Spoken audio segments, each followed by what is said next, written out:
มูหรือมันแมวเนี่ยว่ามันตัวใหญ่จังเลยวะอุ้มทีไรว้าวุ่นเลยเนี่ยตัวใหญ่มากเลย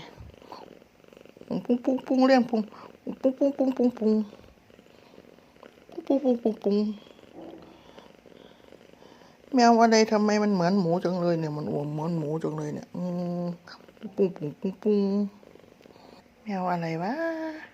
ทำไมมันอ้วนจังเลยวะมันมาอ้วนจังเลยวะสายตาเนี่ยเบ้ยอ้วงอ้วงอ้วงเอาอ้วงอ้วงอ้วง